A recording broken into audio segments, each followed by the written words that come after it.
नामावली का जब गान करते हैं तो शिल्पिल्ले बाई का स्मरण आता है उसमें। सुत बिस दियो पूज शिल्पिल्ले भक्ति रशीली पाई। देखो कितना विश्वास होता है भक्त को, कैसा वो श्रद्धावान होता है। एक राजकुमारी और दूसरी एक जमींदार की पुत्री, दोनों को मित्रता थी। एक दिन राजा के यहां भगवत प्रेमी महात्मा आए। वो संत सेवी राजा थे, महात्मा जन आते रहते थे और महात्माओं का कार्य ही होता है निरंतर अपने प्रभु की सेवा और सुमिरन में मगन रहना। सेवा सुमिरन ये बहुत बड़ी सामर्थ्य है। अगर हम हर समय सेवा और सुमिरन में रहें तो कभी कोई माया प्रपंच हमें परास्त नहीं कर सकता। जहां हम सेवा सुमिरन से अलग हुए वहीं माया का प्रभाव पड़ता है। तो भगवान का शालिग्राम स्वरूप उनके पास था, खूब भाव से सेवा कर रहे थे और नवीन अवस्था की कोमल हृदय वाली ये दोनों सखियां देख रही थी। इनके मन में आया ऐसे हम भी ठाकुर सेवा करेंगे। देखने से सुनने से हमारे हृदय में प्रभाव पड़ता है। गंदी बातें देखेंगे, गंदी बातें सुनेंगे, उसी का चिंतन होगा, हृदय गंदे आचरणों की प्रेरणा वाला बन जाएगा। अगर हम भागवतिक बातें सुनेंगे, भागवतिक दर्शन करेंगे तो भागवतिक चिंतन होगा, हृदय भागवतिक प्रेरणा वाला बन जाएगा। कई दिन संत भगवान रुके, रोज सेवा कीर्तन कथा, सरल हृदया। उन दोनों सखियों में बात आई कि चल करके संत भगवान से कहते हमको भी ठाकुर जी दीजिए। दोनों ने चरण पकड़कर प्रार्थना की, गुरुदेव हमारे हृदय में भी इच्छा हो रही कि हमें ठाकुर सेवा मिले। अब दोनों बच्चे ही थे। संत भगवान ने विचार किया सेवा पद्धति में बहुत सावधानी की आवश्यकता होती है। अभी ये बच्चे हैं, कहीं सेवा अपराध न बन जाए। सेवा अपराध भी होता है। उपासना में चलने वाले उपासक को सेवा अपराध और उप सेवा अपराध 32 ये 64, इन पर सावधान रहना चाहिए। ये गलती नहीं होनी चाहिए। जैसे आप ठाकुर सेवक हैं, अपने घर में सेवा विराजमान किए हुए हैं।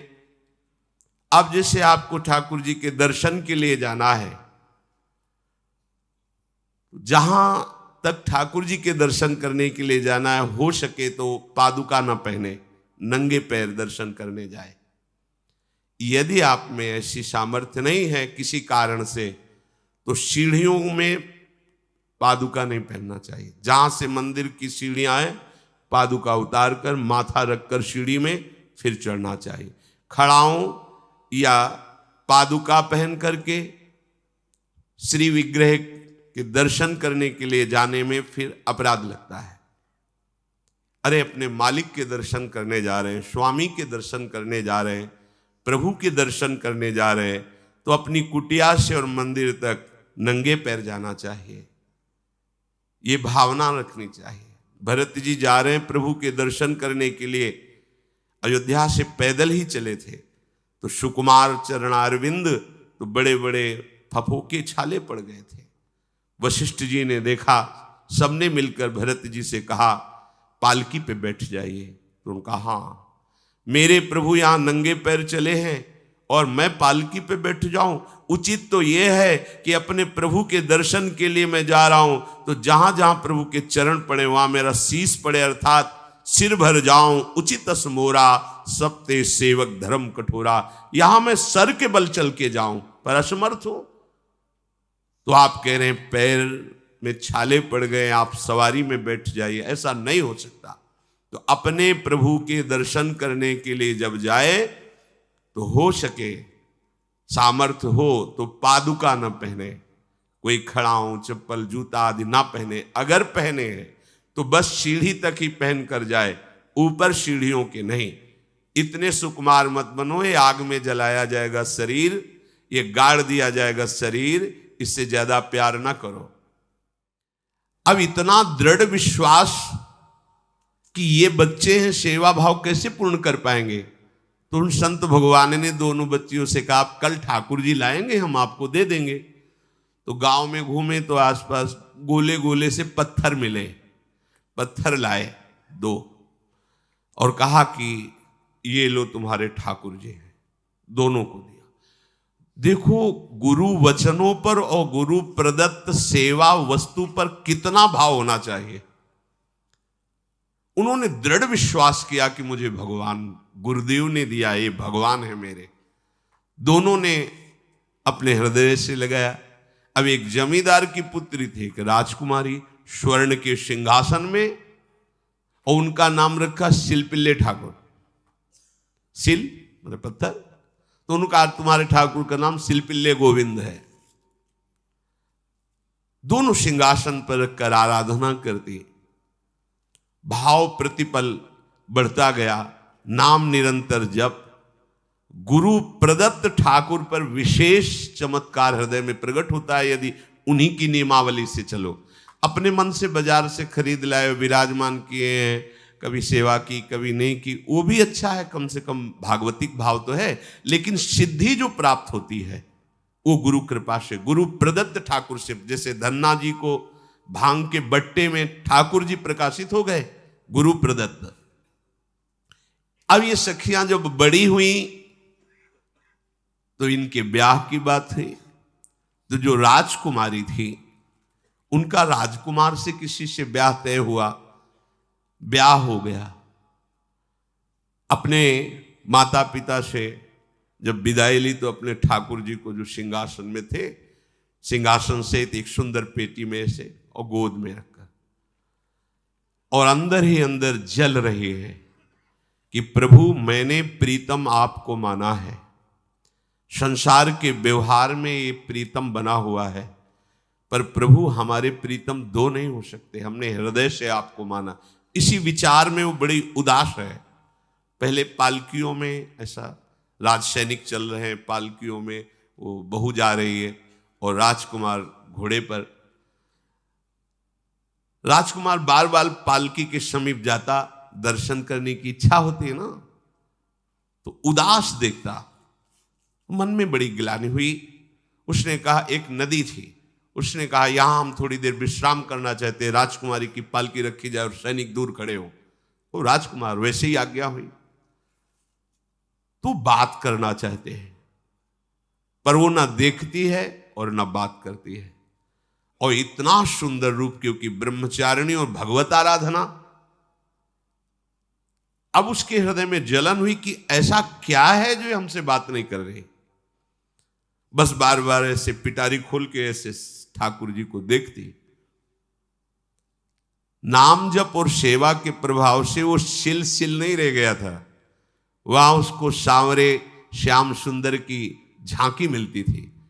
जब अपने शिलपिल्ले ठाकुर जी को देखती तो ललित त्रिभंगी श्री लाल जो महाराज श्याम सुंदर दिखाए, अत्यंत आसक्ति। गुरु प्रदत्त किसी भी शब्द में, किसी भी वस्तु में दिव्यता होती है, बस हमारी भावना होनी चाहिए। अरे बोले ये हम नहीं दे सकते, ये गुरु प्रदत्त है, नहीं हम प्राण दे सकते हैं, लेकिन ये नहीं। जिसका गुरु वचन पर, गुरु प्रदत्त वस्तु पर, गुरु प्रदत्त ठाकुर पर दृढ़ निष्ठा हो गई, वही सिद्ध हो जाता है। अब उसने समझ लिया कि पिटारी में जो कुछ है यही हमारे और राजकुमारी के बीच में बाधा है। 2-4 दासियों को बुलाया और कहा इनको बातों में उलझाओ, पिटारी पीछे हमें दो। वो प्रवीण दासियां उनको विनोद भाषा में, हंसी मजाक में बात, लेकिन वो उदासीन। धीरे से गोद में पेटी थी, ले ली, हम लिए हुए हैं, आप बातचीत में सारा, और पेटी उनको दे दी। राजकुमार ने राजकुमारी से कहा यही पेटी तो हमारे आपके बीच में बात, फेंक दी नदी में। अब तो जो उसके हृदय में पीड़ा हुई, भारी व्याकुलता। अब राजकुमार है, सैनिकों के साथ तुरंत पालकी उठवाई, महल ले गया। पर वो आसक्त है, इतनी सुंदर राजकुमारी, क्योंकि भागवतिक तेज से संपन्न में आकर्षण होता है। राजकुमारी ने कहा, यदि हमारे ठाकुर नहीं तो मैं नहीं। आज से अन्न जल त्याग, प्राण त्याग दूंगी अगर हमारे ठाकुर जी हमारे समीप नहीं तो। आज से अब एक बूंद पा कैसे पिए? अपने ठाकुर को भोग लगा के पाला है और ठाकुर जी फेंक दिए गए।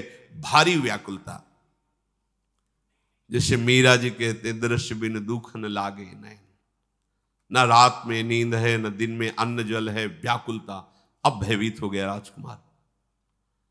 पूरा महल इस विषाद से हो गया कि अगर नवीन राजकुमारी प्राण त्याग देती है तो क्या होगा लोक समाज में, कि अभी नवीन राजकुमारी गई, ये लोग ऐसे निर्दयी हैं कि ऐसा व्यवहार किया कि उसने प्राण त्याग दिया। राजकुमार घुटने में आ गया। घुटने टेक कर राजकुमारी से कहा, मैं तुम्हें दुखी नहीं करना चाहता, पर मैं तुमको छोड़ भी नहीं सकता। अब हमें आप वो उपाय बताओ जिससे आप मुस्कुरा दो, आप प्रसन्न हो जाओ। तो उनका, हम अपने ठाकुर के बिना जीवित नहीं रह सकती। यदि आप हमें जीवित देखना चाहते तो हमारे ठाकुर जी ला के दो।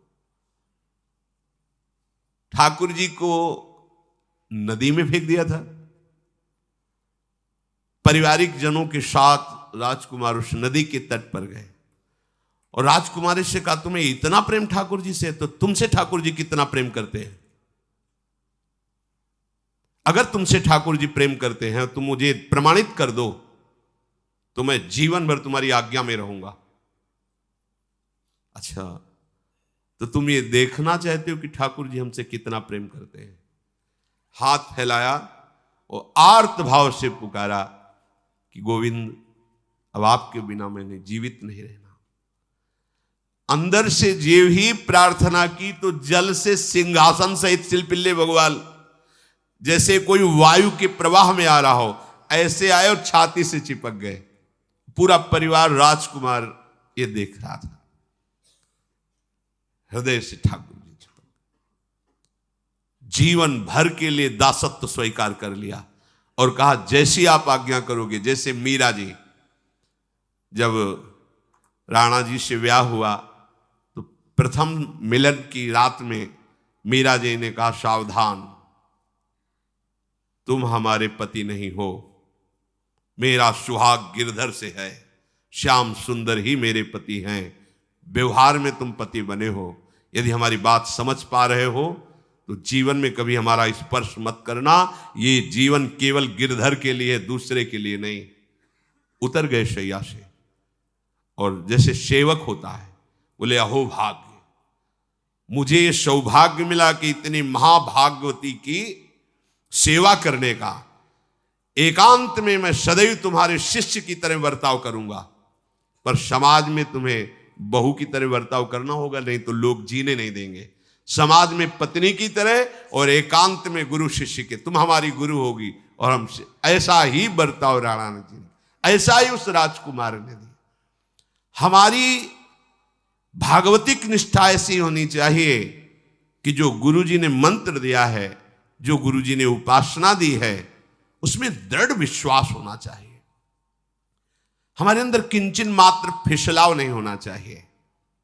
और आ गए जो महामहिम सूत्र है, जब तक हमारा मन प्रभु में समर्पित ना हो जाए तब तक पाप होने की संभावना होती है। बड़े बड़ों से चूक हो जाती है। इसमें यह नहीं कहा जा सकता कि हम इतने वर्ष से साधन में लगे, हमसे चूक नहीं होगी, ये तो भूल जाना। बड़े बड़ों से चूक करवा देना माया का कार्य होता है, पर जिनका मन प्रभु को समर्पित हो गया है उनसे चूक नहीं हो सकती।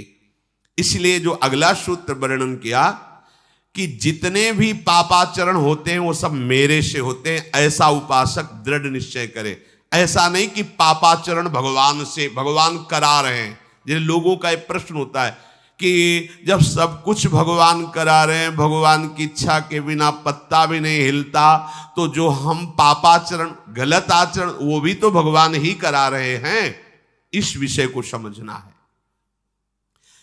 आज के समाज का जो मानसिक स्तर है, जब हम त्याग की बात करते हैं कि गंदे आचरण नहीं करने चाहिए, तो जो समझाया जाता है और जो समझ है आज की आधुनिक, वो ये समझ है कुछ ऐसे जनों ने ये निर्धारित भी किया है कि बहुत भोग कर लेने पर फिर समाधि की प्राप्ति होती है। अगर ऐसा होता तो लाखों लोग समाधि को प्राप्त होते, लाखों लोग बिना साधना के। क्यों? बचपन से लेकर के पूरे जीवन तक भोग ही भोग रहे, सब समाधि में पहुंच जाते। प्रायः सबके दिमाग में बात बैठी है कि अगर हम भोग ले तो हम मन को समझा सकते हैं, लेकिन आप बात अनुभव की समझ लीजिए कि आप भोगने के लिए जो ही गए तो मन के गुलाम बन करके गया, वो कभी तुम्हें मुक्त होने का अवसर नहीं देगा। और आज तक किसी ने भी ऐसा नहीं कहा भोग भोगने के बाद कि आज के बाद मैं प्रण करता हूं, मैंने जान लिया कि इसमें सुख नहीं है, आज के बाद कभी भोग नहीं भोगूंगा। कभी किसी ने नहीं कहा। सबको इस दलदल में गिरने के बाद सदगुरु या भगवान ने ही निकाला है, स्वयं आज तक कोई निकल नहीं पाया, कोई नहीं निकल पाया। ये ऐसा दलदल है।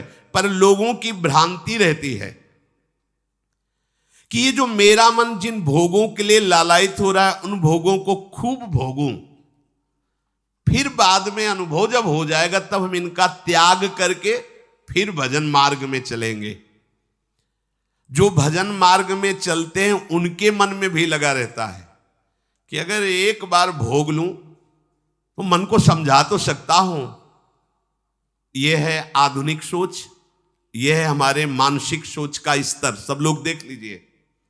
अब भागवतिक सोच और शास्त्र सिद्धांत का जो मत है वो ये है, ये डंके की चोट से गाया गया है और इसी मार्ग में चल करके समाधि को प्राप्त हुए महापुरुष।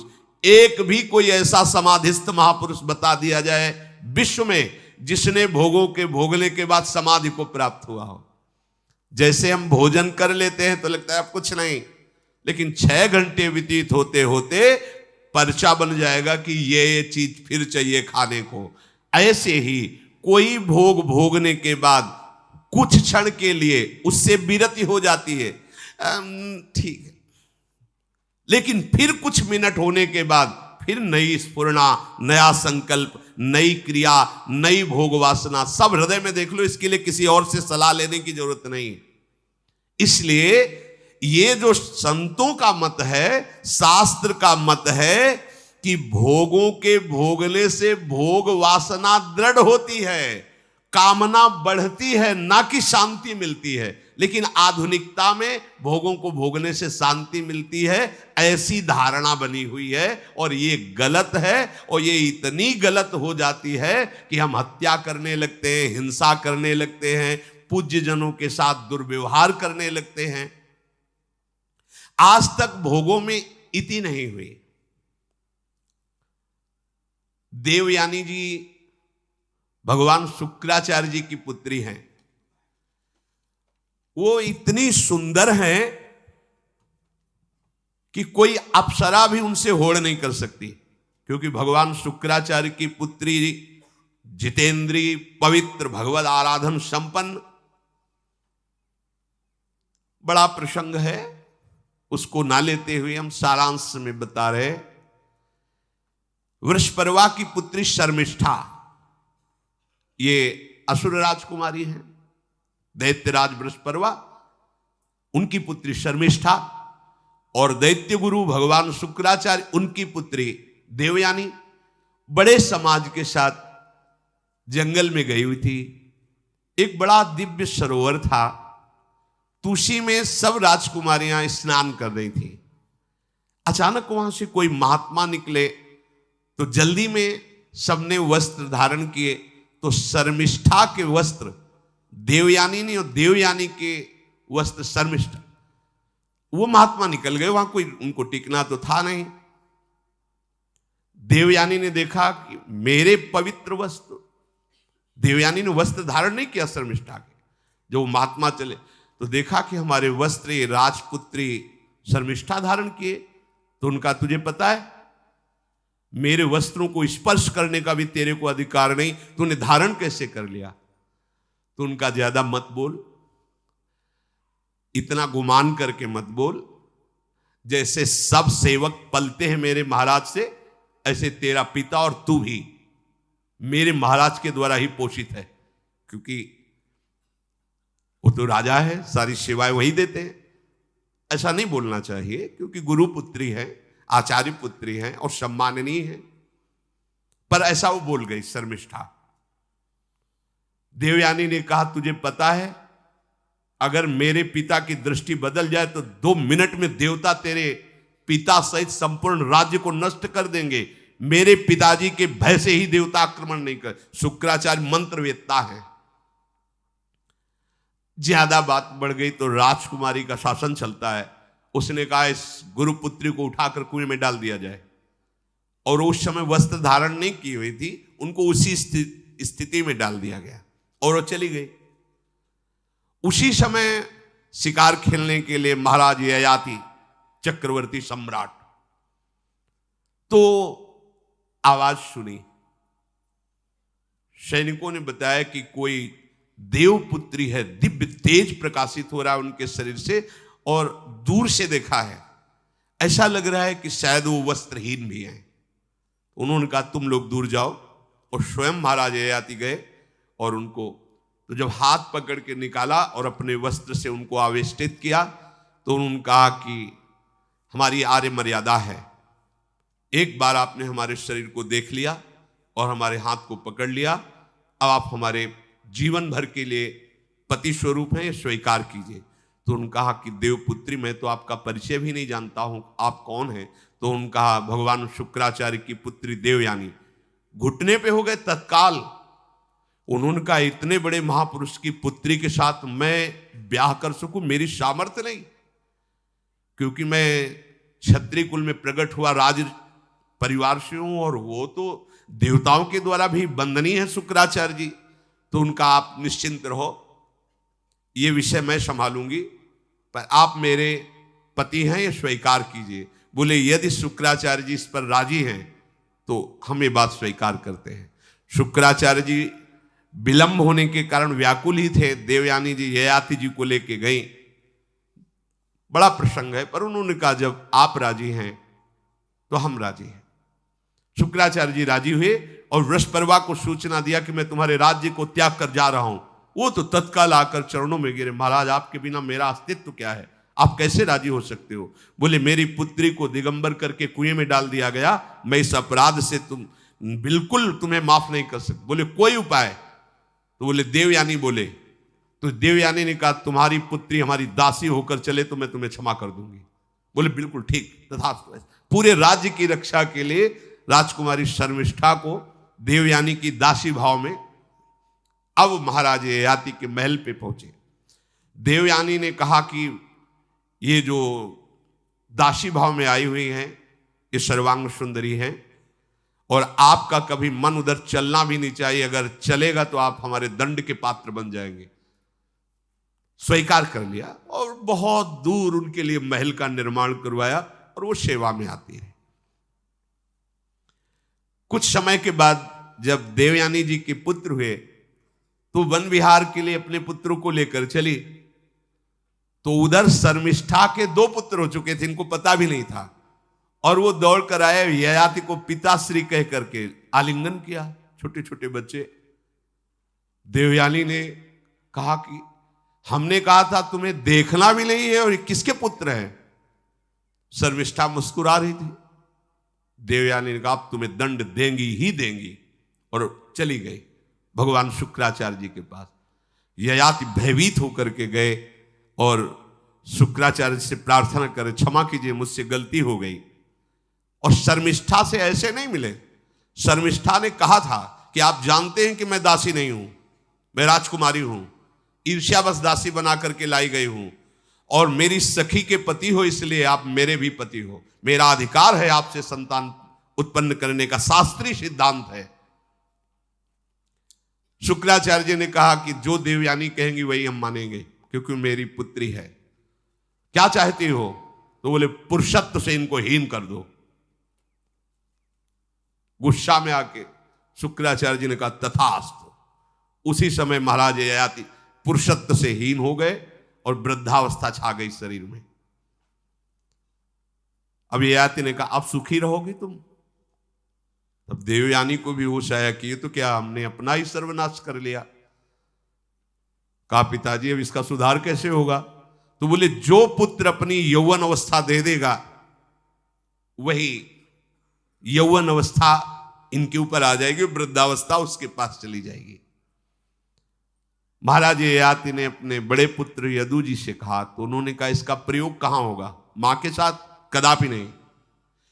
मेरी यौवन अवस्था का प्रयोग मेरी मां के साथ कदापि नहीं, क्योंकि वो बड़े ज्ञानी महात्मा, इन्हीं के वंश में भगवान श्री कृष्ण का प्रादुर्भाव हुआ, इसलिए यदुवंशी कहे गए। सबसे छोटे, शायद उनका नाम पुरु ऐसा कुछ, उन्होंने कहा ये जीवन पिता का दिया हुआ है, इस पर पूरा अधिकार है, आप स्वीकार कीजिए। तत्काल वो वृद्ध हो गए, वो जवान हो गए। कई हजार वर्ष तक उन्होंने अपने पुत्र की आयु का विषयों में सेवन किया। फिर उनके मन में एक दिन बहुत घृणा हुई, धिक्कार है मेरे जीवन को और धिक्कार है इस भोगा शक्ति को। अपनी आयु तो गंवा ही दी, अपने पुत्र की भी आयु गंवा दी, फिर भी वैसे ही भोग वासना। तो उन्होंने सबको शिक्षा देने के लिए बात कही, यत् पृथिव्यां व्रीहि यवं हिरण्यं पशवः स्त्रियः न दुह्यन्ति मनः प्रीतिं पुंसः कामः तस्यते न जातु कामः कामानाम् उपभोगेन साम्यति हविषा कृष्णवर्तमेव भूय एवाभिवर्धते यदा न कुरुते भावं सर्वभूतेष्वमङ्गलं समदृष्टेस्तदा पुंसः सर्वा सुखमया दिशा या दुस्त्यजा दुर्मति भीर्जीर्यतो या न जीर्यते ताम तृष्णा दुःख निवहाम शर्म कामो द्रुतम त्यजेत। जिसका हृदय काम से व्याकुल हो गया है उसको त्रिभुवन की सारी सुंदरी स्त्रियां दे दी जाएं, जौ धान स्वर्ण पशु सब वैभव, तो भी वो कभी तृप्त नहीं हो सकता। ये महाराज ययाति का अनुभव। त्रिभुवन की विषय भोग भोगने से भोग वासना शांत नहीं होती, वरम और प्रबल हो जाती है। जैसे घी की आहुति डालने पर आग भड़क उठती है, वैसे ही भोगों को भोगते ही रहने पर भोग वासनाएं प्रबल रूप धारण कर लेती है और वो इतना कमजोर हो जाता है कि सोचता है मैं इसके बिना जी नहीं सकता। जब मनुष्य किसी भी प्राणी से राग कर बैठता है तो उसके हृदय की सामर्थ्य नष्ट हो जाती है। किसी भी, देखो ना, छोटे छोटे नशाओं में इतना हम आसक्त हो जाते हैं, अब हम इसके बिना जी नहीं सकते। किसी भी वस्तु का जब हम भोग करते इसके बिना जी नहीं सकते। इसलिए सबको संदेश महाराज ययाति देते हैं, यदि तुम अपनी कामना को शांत करने वाले, रोकने वाले बन गए तो दसों दिशाएं तुम्हारे लिए सुखमयी हो जाएंगी। विषयी पुरुष को तृष्णा रात दिन जलाती रहती है, बहुत भोग भोगने पर भी वो कभी शांति या तृप्ति प्राप्त नहीं कर पाता। इसलिए जब हम भगवत मार्ग में चलते हैं तो ये तृष्णा और कामना ये डाइन की तरह हमारे हृदय में लगी रहती है। तृष्णा, भोगे हुए भोग को बार बार भोगने की इच्छा, कामना, सुने हुए देखे हुए भोगों को भोगने की इच्छा। तो उपासक जब तक अपने मन को प्रभु में नहीं दे पाता तब तक मन ये धोखा दे देता है। इसलिए बहुत सावधान रहना चाहिए। प्रभु की शरण में होकर के नाम जप करो और सदैव गुरुजनों की आज्ञा पर रहो, तो ये काम, कामना, वासना, ममता, आसक्ति, राग, द्वेष ये तुम्हें बांध नहीं पाएंगे। इनकी कृपा से आपको भगवत साक्षात्कार हो जाएगा। गुरु वाणी, संतों की वाणी ये हमारा जीवन बन जाए। अगर ये जीवन नहीं है तो फिर मन हमें ऐसी जगह फंसा देगा जहां से हम निकल नहीं पाएंगे। इसलिए सावधान होकर जीवन व्यतीत कीजिए। बड़ा अमूल्य जीवन है, अमूल्य जीवन का लाभ है भगवत प्राप्ति, भगवत साक्षात्कार। श्री राधा वल्लभ लाल।